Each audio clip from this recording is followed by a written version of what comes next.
Hoje é domingo, 3 de abril de 2022 e estes são os destaques de hoje do seu Domingo News.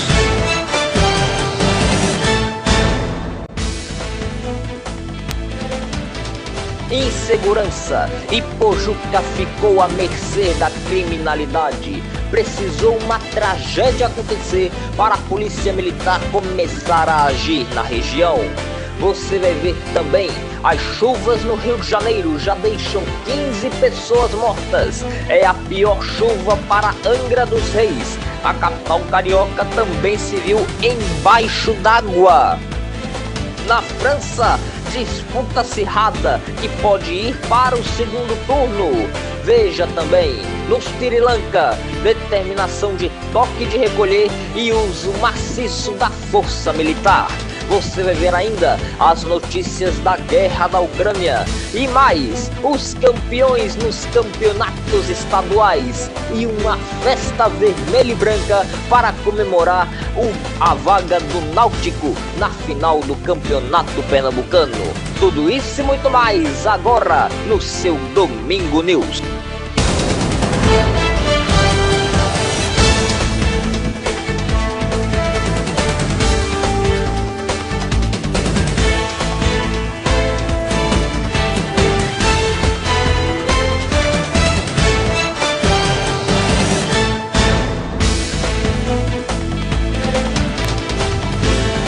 Um ótimo domingo para você, está começando o seu Domingo News, o seu jornal de domingo, aqui no Ponto Direto, o seu ponto da notícia. Nós já começamos essa edição atualizando para vocês as informações das chuvas que caíram no final da noite de sexta e começo da manhã de ontem no Rio de Janeiro. A capital carioca e cidades próximas se viram mais uma vez debaixo d'água. Agora há pouco, o número de pessoas que morreram em consequência dessas chuvas subiu de 15 para 16. As cidades mais atingidas foram Ilha Grande, Mesquita, Angra dos Reis e Paraty. Barreiras deslizaram, grandes alagamentos foram registrados e ainda há pessoas desaparecidas. Ao menos 4 pessoas ainda seguem sem localização e que vêm sendo procuradas pelas equipes de resgate, pelas equipes de bombeiros. Vale lembrar que em fevereiro e em março a cidade de Teresópolis foi também invadida, foi totalmente destruída por uma forte chuva, por um forte temporal. Para Angra dos Reis, as autoridades da cidade já decretaram que esta é a pior chuva da história da cidade, ilha e arquipélago, já que Angra dos Reis é meio que uma ilha que tem como ter acesso a ela. Ainda nessa edição, caso haja necessidade, voltaremos a atualizar vocês sobre este forte temporal que caiu na noite de sexta, começo da manhã de ontem, mas que vem ainda castigando o Rio de Janeiro e cidades próximas ainda neste domingo, neste fim de semana. Nós vamos agora falar para vocês sobre a insegurança que assolou a região de Porto de Galinhas, na cidade de Pojuca, litoral sul de Pernambuco. Desde o começo da semana que a situação está fora de controle, mais precisamente desde quarta-feira, quando uma menina de 6 anos morreu após ser baleada com um tiro que foi disparado ou por traficantes ou por policiais. Os moradores alegam que foram os agentes da polícia militar que dispararam o tiro que acertou Heloísa Gabriele, de 6 anos. Desde então, moradores vêm fazendo protestos, os traficantes vêm fechando o comércio e impedindo a circulação dos ônibus. Ontem é que a situação começou a voltar ao normal, entre aspas, até porque um dos principais pontos turísticos do estado de Pernambuco, a praia de Porto de Galinhas, ficou vazia. A vida começa a voltar ao normal, mas a insegurança segue presente. Porto de Galinhas perdeu totalmente credibilidade como ponto turístico após a onda de violência que assolou na região. O tráfico de drogas comanda esta parte de Pojuca. Está bastante presente, mas a crise só eclodiu explodiu após a operação policial que fez com que uma bala perdida acertasse Heloísa Gabriele, de 6 anos. A garotinha brincava na rua de casa quando o tiroteio começou. Ela foi levada para o hospital, mas não resistiu. Moradores acusam a polícia militar de ter atirado na menina de forma imprudente. O comando da PM nega veementemente.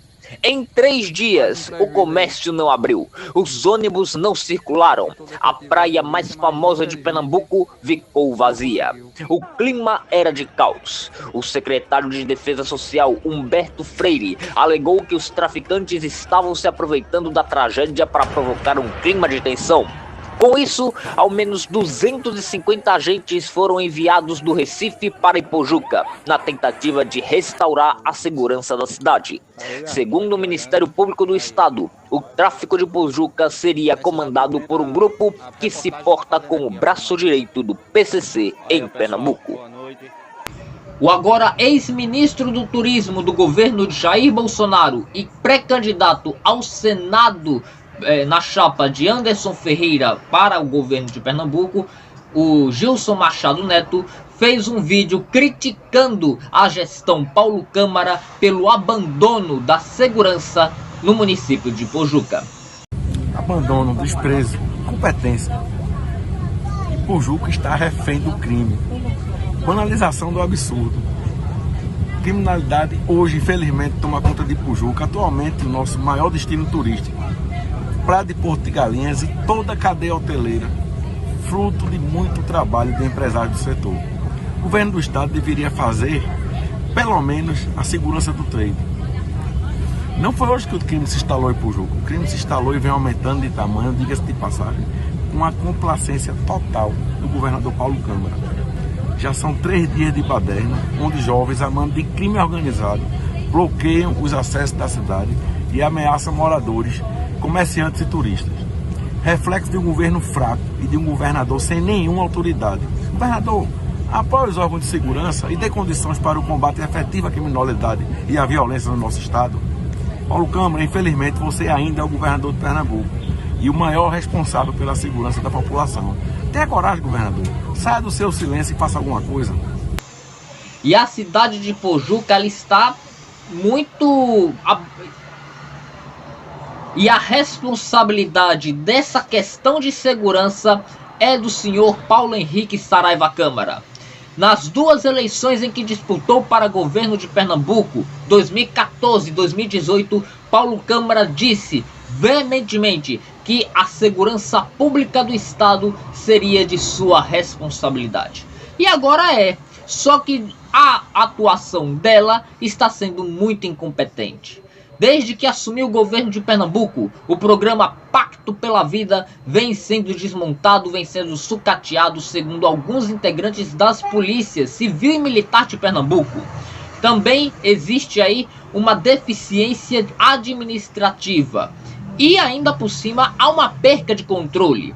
Uma prova clara disso foi em maio do ano passado, há quase um ano, quando teve aquele protesto lá no centro do Recife, onde 2 homens que não tinham nada a ver com a manifestação perderam seus olhos. E agora, em 2022, vemos mais um retrato da insegurança que em 8 anos disparou em Pernambuco de uma maneira assustadora e vergonhosa para o estado, que um dia foi referência de segurança em todo o Brasil. Ainda nessa edição, claro, caso haja necessidade, vamos também voltar a falar sobre esse assunto para vocês aqui no Domingo News. A seguir, você vai ver as informações sobre a Petrobras. O presidente do Flamengo desistiu de ser conselheiro. Entenda por quê. As notícias da guerra na Ucrânia, das eleições de 2022 e ainda os campeões estaduais e a festa alvirrubra que o Náutico fez após se classificar de maneira suada e bastante preocupante para a final do campeonato pernambucano. A gente volta já.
A guerra da Ucrânia em evidência.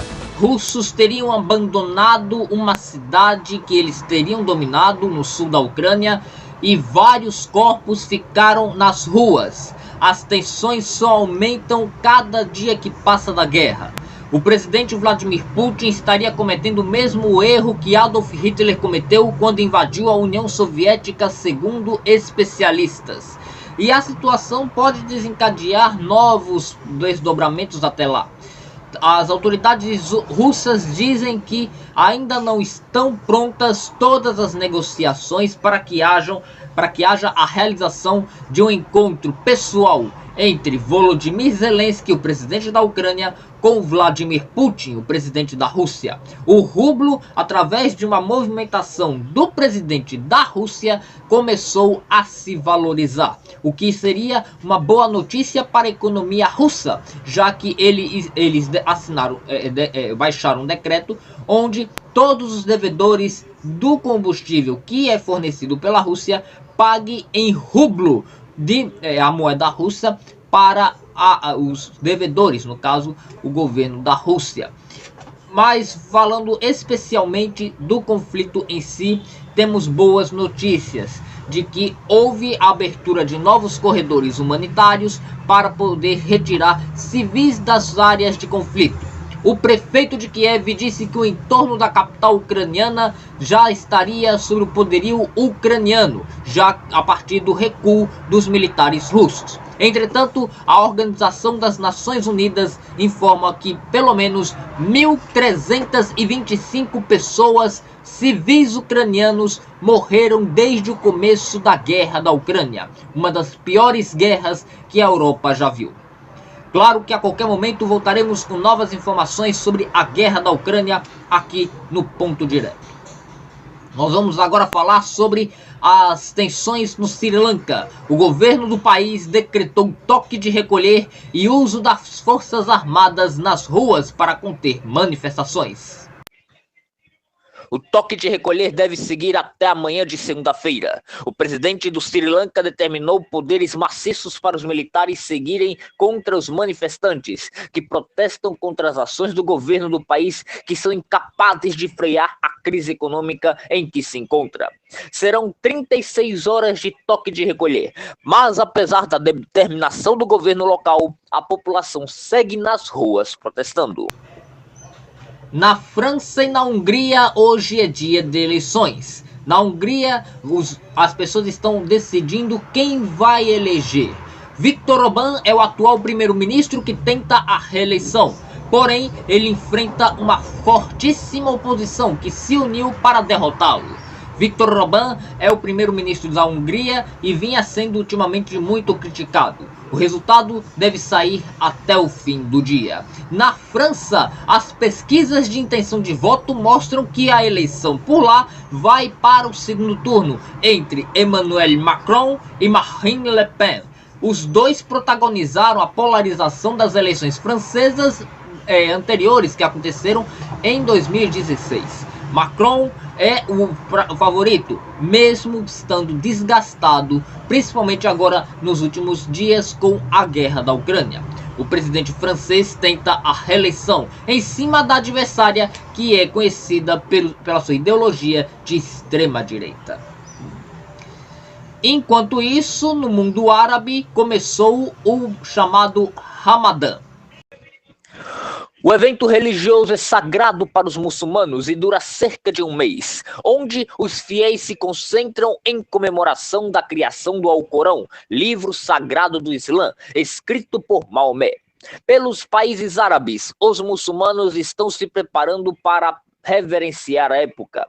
É durante o Ramadã que os islâmicos devem seguir para a mesquita de Meca. Todo islâmico tem, por obrigação religiosa, ir uma vez na vida para a mesquita mais sagrada da religião árabe. E a seguir você vê os números da pandemia no Brasil. Rodolfo Landim deixou o conselho da Petrobras após a derrota do Flamengo para o Fluminense no Campeonato Carioca.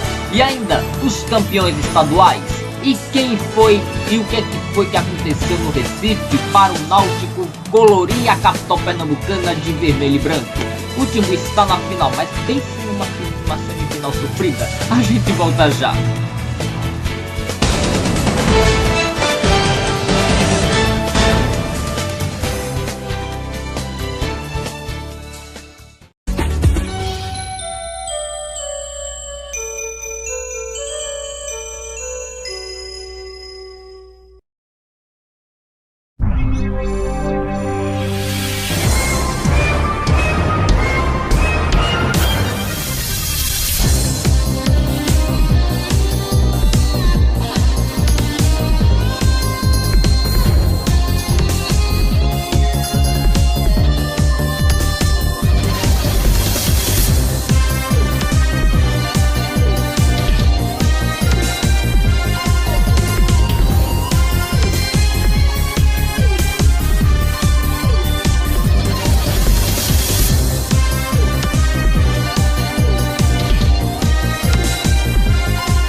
Nas últimas 24 horas, o Brasil registrou 127 mortes e 23.032 novos casos de novo coronavírus em todo o território nacional.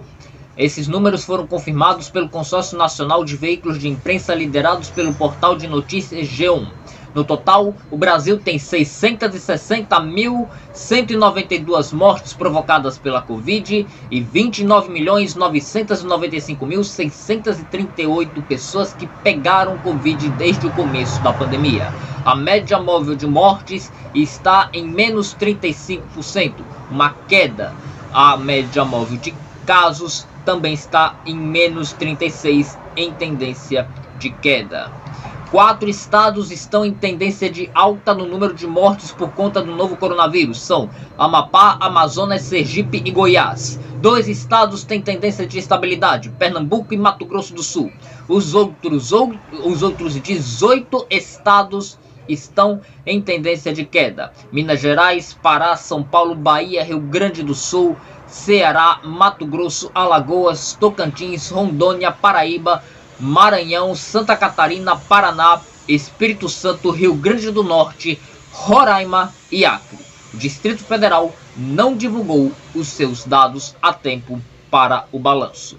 Números agora da vacinação. O Brasil tem neste momento 160.917.174 pessoas totalmente imunizadas contra o novo coronavírus, ou com segunda dose ou dose única. No total, temos 74,9% de pessoas vacinadas em todo o Brasil contra a Covid. Bom, agora a gente vai trazer as informações das eleições de 2022, perdão. Agora há pouco, a União Brasil disse que Sérgio Moro vai ser candidato ou a deputado federal ou ao Senado pelo estado de São Paulo. Moro não deverá se candidatar à presidência da República. A impugnação de sua candidatura deverá ser retirada pelo novo partido do ex-juiz. Na quinta-feira, Moro tinha desistido de se candidatar à presidência da República ao trocar o Podemos pela União Brasil. Na sexta, a coisa mudou. Disse que o ex-juiz convocou a imprensa dizendo que não tinha desistido de concorrer à presidência e que colocou seu nome à disposição do país e que não iria concorrer a deputado federal.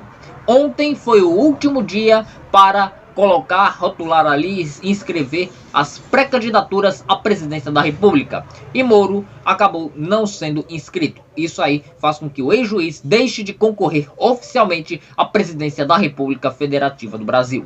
Ontem, Luiz Felipe Dávila, do Partido Novo, foi inscrito como pré-candidato do partido à presidência da República. Luiz Felipe Dávila popularmente falando, é um dos candidatos nanicos nas pesquisas de intenção de voto, aparecendo entre 1, 0 e até 2% nas pesquisas feitas principalmente pelo Datafolha e pelo Ibope, hoje IPESP.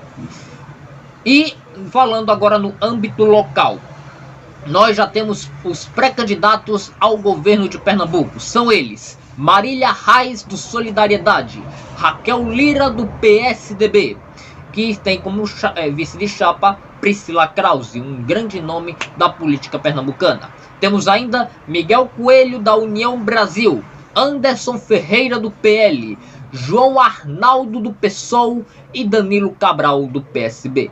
Ontem, no último dia para inscrever as pré-candidaturas, Raquel Lira renunciou à prefeitura de Caruaru e fez um breve discurso no seu lançamento de pré-candidatura. Mas o passo que vem adiante, o chamado que vem adiante, é um chamado de Pernambuco, é um chamado de quem caminhou por nosso estado, junto com tantos que estão aqui, encontrando com eles ou reaglutinando eles. E aí, Armando, um agradecimento especial ao seu papel nessa história, ao seu desprendimento, à sua largueza e grandeza. De muitas vezes, quando nem eu mesmo acreditava, e você sabe disso, você dizia que a gente podia estar nesse dia aqui hoje, lançando um projeto de futuro para o nosso estado. Muito obrigada. Obrigado aos pré-candidatos e pré-candidatas a deputados estaduais e federais. A gente conversou e está conversando até o último minuto, construindo junto com eles. Isso aqui não é uma aliança de ocasião, de última hora. Isso aqui é uma aliança de propósito. Até porque para vir de onde nós viemos, meu pai e minha mãe, a gente tem compromisso com o dia depois de amanhã. Nós não estamos aqui por um evento, para uma chuva, mas para fazer diferença no nosso estado. E eu acredito na política como a melhor forma de transformar a vida das pessoas. Em cada um dos nossos locais onde a gente foi e visitou, das cidades que a gente visitou, a gente foi dialogar e construir junto. Agora eu estou sendo chamada para uma outra missão. E não foi fácil tomar essa decisão. Mas a decisão, ela não é só minha. Não se trata de um projeto pessoal. Quantas vezes fomos pressionadas, eu fui pressionada para dizer: Raquel, se lance candidata, um ano atrás. Eu disse sempre, Armando, pai, que não acreditava num projeto pessoal de poder, que na situação que Pernambuco vive hoje, nós precisamos fazer uma construção coletiva, precisamos andar o nosso estado. E fomos percorrer mais de 90 cidades de Pernambuco, conversando com o povo e sentindo as dores de cada um desses lugares, me colocando no lugar do outro, buscando entender como é que a gente pode juntos construir as soluções, caminhos que Pernambuco precisa. Conversei olho no olho com tanta gente, com centenas de pessoas que trouxeram para a gente também uma mensagem de fé e de esperança. Marília Reis e Raquel Lira são as pré-candidatas ao governo de Pernambuco que lideram as pesquisas de intenção de voto no estado, ficando à frente dos candidatos Miguel Coelho, Anderson Ferreira, João Arnaldo e Danilo Cabral, que é este último o candidato do governo do estado, tido até hoje como o pior da história de Pernambuco. Você vai ver a seguir as informações dos esportes, as notícias da seleção brasileira, os campeões estaduais, o que é que vai acontecer hoje na Copa do Nordeste e também o que é que aconteceu no jogo entre Náutico e Santa Cruz, que fez o Timbu ir para a final do Pernambucano. Teve festa, sofrimento, aperreio, mas teve a classificação ao vivo. A gente volta já já.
A seleção brasileira conheceu o seu grupo, o grupo G.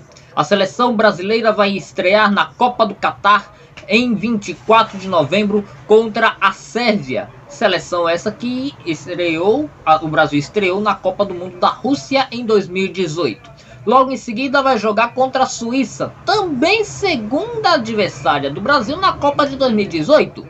A terceira adversária da seleção brasileira no jogo que vai acontecer no dia 2 de dezembro vai ser a seleção africana do Camarões. Este é o grupo do Brasil, do grupo G: Brasil, Suíça, Sérvia e Camarões. Quase que o Brasil pegava a Alemanha logo na primeira fase da Copa do Catar, que acontece no final de novembro e vai até o fim de dezembro.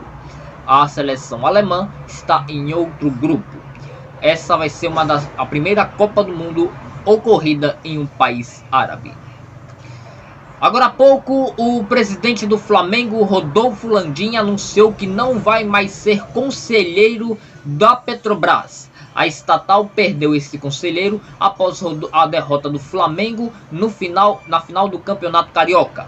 Segundo uma nota que foi divulgada pela assessoria de Rodolfo Landim, o presidente do Flamengo deixou o conselho da Petrobras para dedicar seus esforços ao clube do Rio de Janeiro. Isso porque, segundo os torcedores, especialistas em futebol, o Flamengo não está um time competitivo, mas está deixando muito a desejar.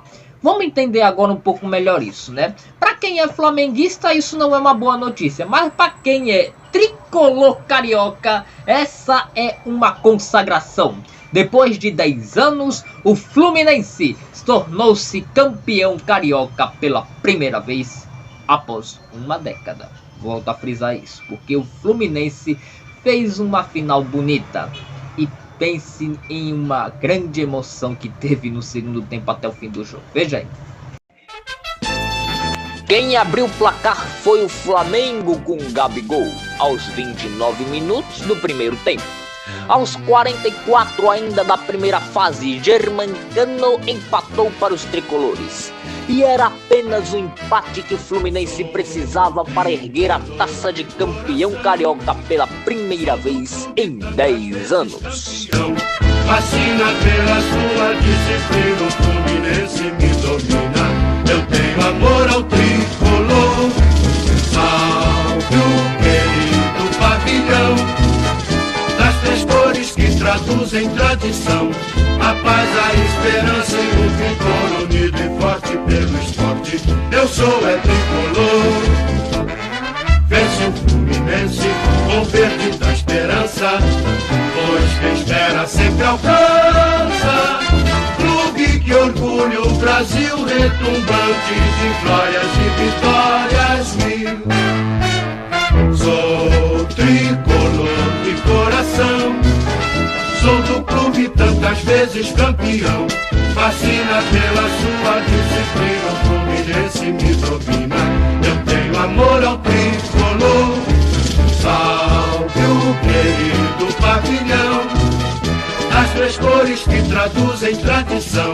A paz, a esperança e o vigor, unido e forte pelo esporte. Eu sou tricolor.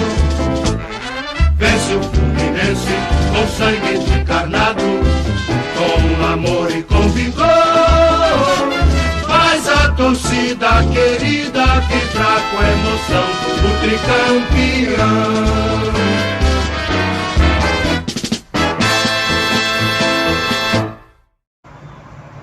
O Atlético Mineiro, no Campeonato Mineiro, foi campeão pela terceira vez seguida, com destaque para o seu principal nome em campo, Hulk.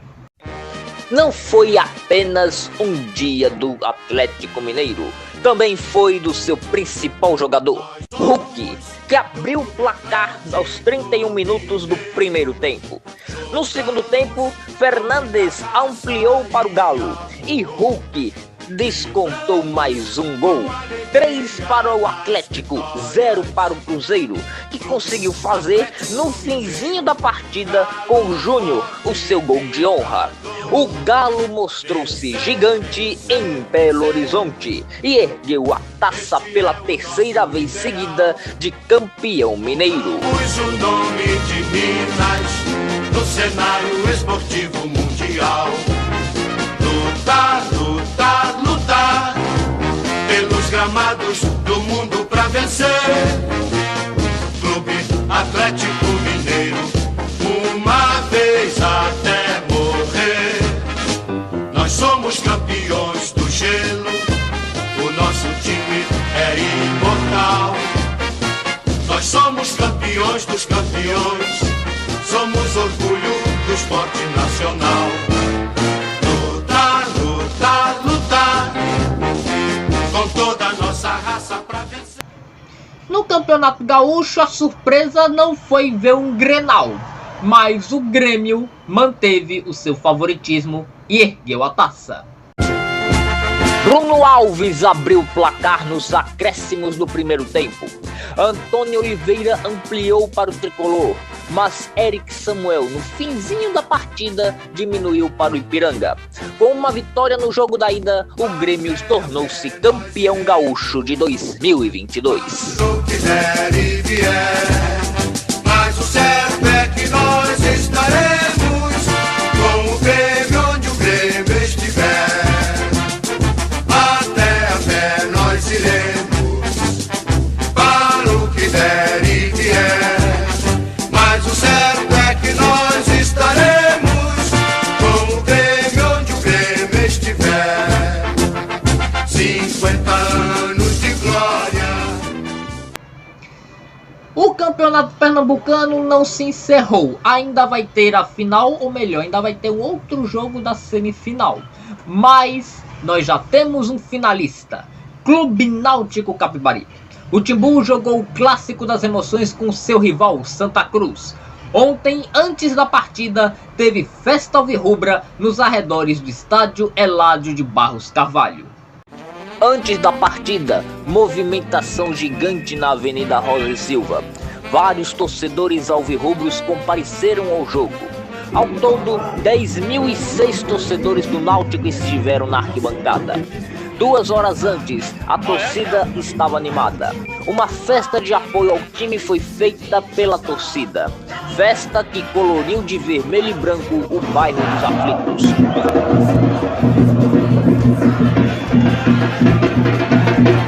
A comemoração foi de uma emoção tão intensa que parou a Avenida Rosa e Silva.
Parou, os motoristas ficaram na bronca.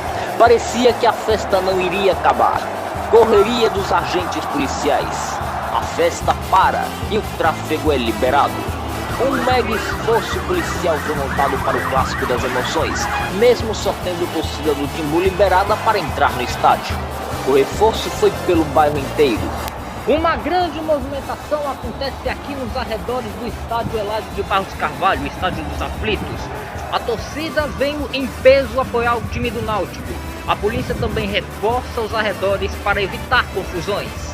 O ônibus do Timbu chega, a festa é retomada. Alegria alvirrubra levantando pra frente a equipe.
festa linda. Uma festa que quase não se cumpria dentro de campo. Eu digo quase porque no tempo normal não tivemos gols. E a partida foi para os pênaltis. Como diz um velho narrador esportivo brasileiro, Galvão Bueno, mais precisamente, é teste para cardíaco. Mas neste teste, o Náutico passou. Nos dois tempos normais, nada de gols, mas muitas faltas e finalizações. Pênaltis, ninguém quer, né? Mas foi o jeito. Quem começou as cobranças foram os donos da casa. Jean Carlos, grande nome do time, perdeu a primeira cobrança. O Santa logo fez o seu gol. Pedro Victor empata para o Timbu. Foi aí que os tricolores perderam. Tudo igual. Um gol para um, outro gol para outro. Um para um, outro para outro. Um para um, outro para outro. Até que Júnior Tavares faz o quarto do Timba e Ratinho do Santa perde o seu.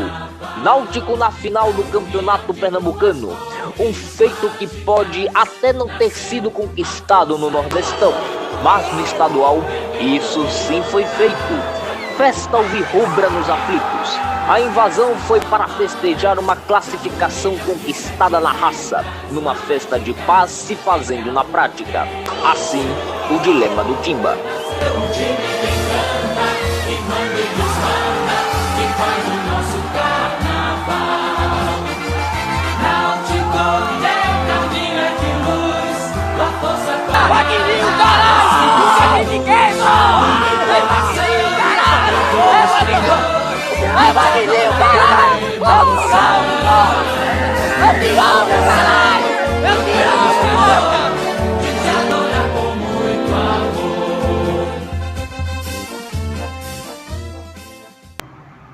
Agora o Timbu vai esperar a decisão da outra semifinal entre Sport Clube do Recife e Retrô. O Sport que joga daqui a pouco, às 6 horas da noite, no jogo da volta da final da Copa do Nordeste. No Nordestão, o Sport empatou com Fortaleza dentro da Arena de Pernambuco. Agora o Sport tenta ser campeão lá na capital cearense. Será que o Sport vai ser campeão? Será que o Rubro Negro vai comemorar o 4º título do Sport na Copa do Nordeste? Ou vai ficar com aquela dor de cotovelo, achando, poxa, quase? Será? A gente só vai saber isso hoje à noite. E amanhã no Expresso Direto a gente, claro, traz todos os detalhes para vocês. O seu Domingo News de hoje fica por aqui. A todos vocês, um ótimo domingo, excelente semana. O seu Domingo News volta domingo que vem, se Deus